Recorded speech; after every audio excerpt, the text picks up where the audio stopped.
Okay, so I decided to do my starter on my 2008 Jeep Wrangler JK 4-door, 3.8 liter, and I've determined that I have a starter problem. So after watching several YouTube videos on the correct procedure to expedite the removal of the starter, I noticed there were some flaws in the videos, and so I decided to do one myself.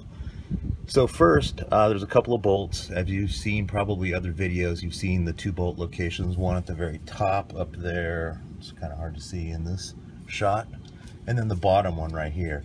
The bottom one is a very long one, as you can see, and it actually helps hold this heat shield on. And the heat shield is a good thing to remove. You can kind of see what's going on, but you can't really remove the heat shield until you remove this bottom bolt. And a couple of things on removing the bottom bolt. Some videos say that it's a 15 millimeter. This is actually a 16 millimeter. So it'll help you to bring the right tools, right wrench, right socket once you get into the vehicle. But if you're using a socket and you're backing this guy out, be aware that there's some brake lines and tubes behind it, and you will get your ratchet stuck into this. So be very careful. I brought a screwdriver with me to help pry the brake line aside. And it's actually a brake or fuel line. I think it's actually, no, it's actually a coolant line. So you want to be able to move this line out of the way as you're backing this bolt out. I'm about to start on the top bolt right now, so I'm going to have to put the phone down while I do that.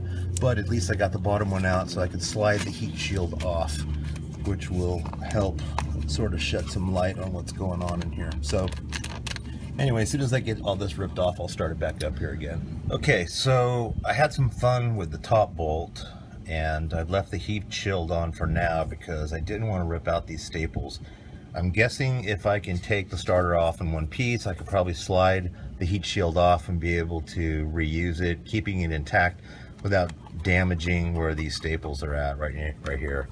So I had a lot of fun with this top bolt, and you can see we got, you know, tubing in the way and stuff. So I had to go to the auto parts store and get a different kind of stubby. A stubby works well, stubby ratchet. And let's see if I can get in the shot here. So here is the ratchet. There we go. So it's a smaller ratchet. This is the one I started with, actually. So you can see it's got sort of a universal end on it to help get into tight places. I thought it would do the job, but it didn't. So I had to go find a different type of stubby. So I found this little guy in the clearance section at my local auto parts store for $2.99. It's a smaller one. It's rigid, so it's not flexible on the end here. And then I got a new smaller 15 millimeter socket. So it actually, the top one is 15 mil and the bottom one is 16 mil. So be prepared for that. And the top one is a lot shorter. But it's a lot harder to get out too than most people make it out to be. So what I had to do was I had to devise some sort of an extension just to get it broken. You know, you got to break it loose before you can unthread it or unscrew it. So I made this little extension to go onto the stubby handle, and this helped me break it loose so that I could use the stubby to finish taking it out.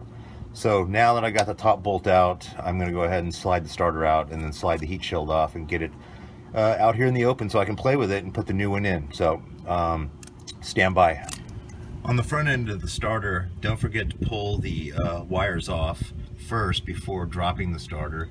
This is actually a 13 millimeter right here that I'm spinning off, and then the plug just above it that just pops off. I think you have to press in as you pull, so be real careful with that. And you might want to sort of fold the heat shield back a little bit so that you can get to it a little bit better. As you can see, I started to do here, but try not to damage your heat shield too much. And then this guy right here comes off, and then this guy right here comes off. So dropping the shield first before getting into this plug was actually easier. It was too difficult to try to get in there to press the top part and unplug it. But see how easy it was once you get the shield off, so not too difficult there. So go ahead and use your stubby ratchet. and your 13 mil socket to go ahead and take this top nut off the post so you can get to that wire. So as I'm removing these wires off the starter, it's probably a good time to note that you probably should have disconnected your battery by now. So if you hadn't, and you're just watching the video first thing you want to do is disconnect all power sources. So your battery would be your power source. So get rid of that thing. Disconnect the positive terminal so that you won't have any sparks and fire down here below, because these guys will be hot if you don't do your battery first. Voila, there it is. There's your opening. You've probably seen other videos. It's exactly the same. The two bolts that hold it on, the two wires on the front end, and the starter in hand. So let's go ahead and put him up and get the new one in. So here we go. Got the old one out. Got the new one at AutoZone, $91. And there is a $27 core charge, so your price will be a little over 100, and you get 27 bucks back when you bring the core. This guy is your core. So let's go ahead and unbox it and see what we got.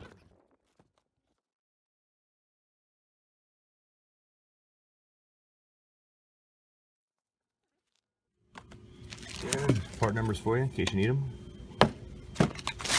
That's it. All right, let's get the goodies off of it and slap it on. So this is sort of the general angle your starter is going to go back in at this way. So here's a good shot of those posts from underneath that we were looking at earlier. And you'll see this guy already comes pre-attached, so you don't have to mess with him. This guy, you want to go ahead and pull him off. Get him prepped and ready. Just put that terminal back on. And then here's your part for your plug right here to go into. It's all right. It's ready to go back in. There you see, it's a perfect match. Just slides right up in there. And we're going to go ahead and put the two bolts in first up in here to secure it. And then we'll come back here and finish up with these guys. So now we're back to our 15 mil and our stubby. And we're going to tighten the bottom part on right here first. Again, be mindful of this tube and these lines behind here. If you start the long bolt in here first and get it finger tight, you're able to slide it in and out so that you can get good spacing between your ratchet and these tubes back here. So I suggest finger tightening first and then get your stubby on here and tighten it on there. Here's something interesting to note. You'll see that there's 3 holes actually on each starter, both old and new. Top, bottom, and then the center one right here that wasn't used. It's got some sort of rubber grommet or something in there, so it wasn't being used. So when you go to put it back on, make sure you catch the true top one and not this guy right here. It's a lot easier to get to, but we want to hit the top one. I was sort of tempted to go with this one just because it's easier to reach, but we want to make sure we do the top and the bottom. And obviously there's one left out here. Here's a shot of the top bolt going in first. Boy, the temptation is really strong to just use this one right here and the bottom one right here, because they're so easy to get to compared to this top one way up here. And then you got this tube again right in your way. So again, I'd recommend starting at the top, finger tightening this guy here so you can get some hang action, so you can line up the other 2 holes. It's always easier to work from the top down. That way you can kind of see where things are lining up, you know, as you're finishing up. And it goes together a little smoother that way. So anyway, we're just about there. So I'm tightening up the top bolt now. I've started my bottom bolt, just got it in there finger tight, not coming through hit this side yet, because remember our heat shield, it's going to catch that as well. But I've got my makeshift sort of extension on the ratchet so that I can tighten that top bolt up, because you just can't really get a grip on the stubby ratchet up in this tight space without some sort of an extension. So I'm just gonna snug it up best I can, then slap the extension on, and then just lock it in nice and tight. There we've got the top bolt tightened up, heat shield back on, wires back on nice and tight, bottom bolt going back on right now. Remember, it's a 16 mil and still using the stubby ratchet to tighten that up with.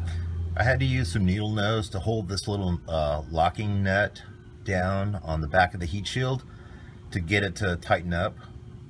So when I tighten the bolt on the bottom bolt, it'll catch that little locking nut. It was just sort of stuck on, and I couldn't get it to finger tight, so I'm holding it with the needle nose while I'm tightening with the ratchet. That way it keeps the heat shield from flying off. Okay, that's it. That's the starter install. So let's see if it starts. Perfect. All right, well, the whole process took about 2 hours, even with shooting the video, so you should be able to do it yourself. Have fun.